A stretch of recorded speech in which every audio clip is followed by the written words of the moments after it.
ગુજરાતના પૂર્વ કૃષિ મંત્રી રાઘવજી પટેલે પોલીસમાં ફરિયાદ નોંધાવી છે. રાઘવજી પટેલ દ્વારા એક આર્ટિફિશિયલ ઇન્ટેલિજન્સ જનરેટેડ વિડીયોને લઈને સાયબર ક્રાઇમ પોલીસ સ્ટેશનમાં ફરિયાદ નોંધાવવામાં આવી છે. થોડાક સમય અગાઉ વિશાલ કણસાગરા નામના એકાઉન્ટે એક એઆઈ વિડીયો બનાવ્યો હતો. તો હવે પોલીસે રાઘવજી પટેલની ફરિયાદ લઈને આ મામલે કાર્યવાહી હાથ ધરી છે.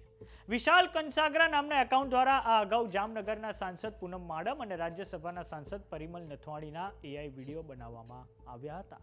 નમસ્કાર, જમાવટ સાથે હું છું પાર્થ.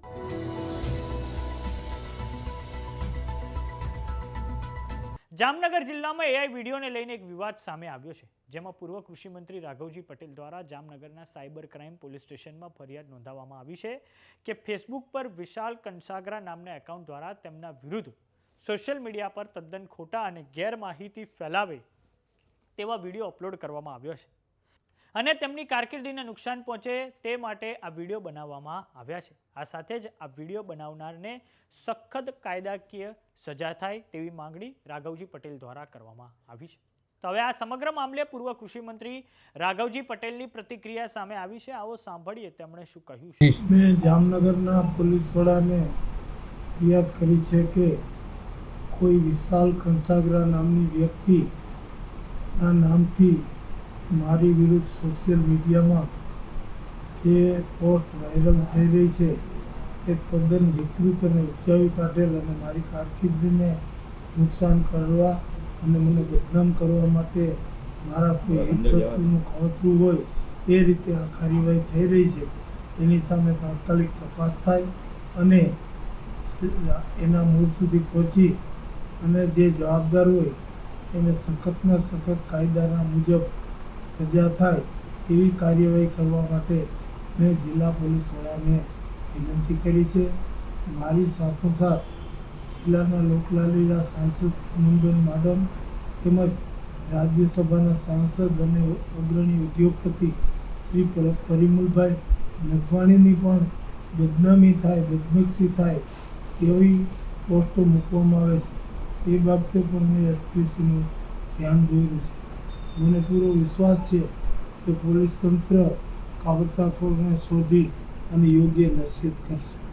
આ સોશિયલ મીડિયા વારંવાર નેતાઓને બદનામ કરવામાં આવે છે. આ સોશિયલ મીડિયાને કોઈ ભવિષ્યમાં કાયદો બનવો જોઈએ જેથી કરીને આવા ખોટી રીતે કોઈ બદનામ ન કરી શકે.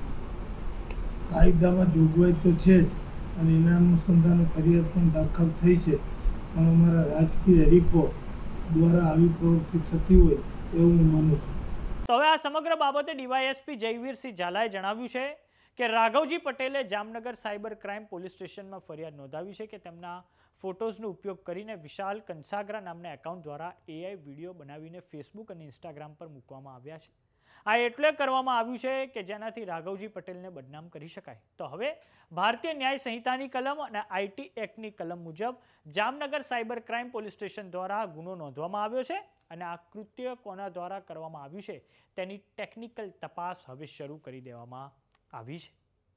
તો આવો સાંભળીએ ડીવાયએસપી જયવીરસિંહ ઝાલાએ શું કહ્યું છે.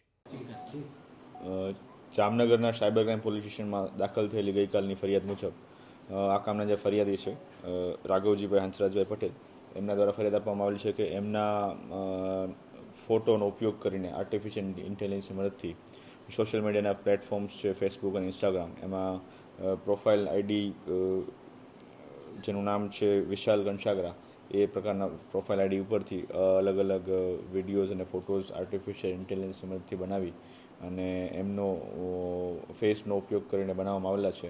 અને તેમજ આ પ્રકારના બનાવવાનું કારણ એમના બદનામ કરી, એમને અલગ અલગ બદનક્ષી કરી અને તેમને ઉશ્કેરણીજનક આ પ્રકારના ફોટો અને વિડીયો મૂકવાનું છે, જેના આધારે ભારતીય ન્યાય સંહિતાની કલમ અને આઈટી એક્ટની કલમ મુજબ Jamnagar cyber crime police station દ્વારા ગુનો નોંધવામાં આવેલો છે.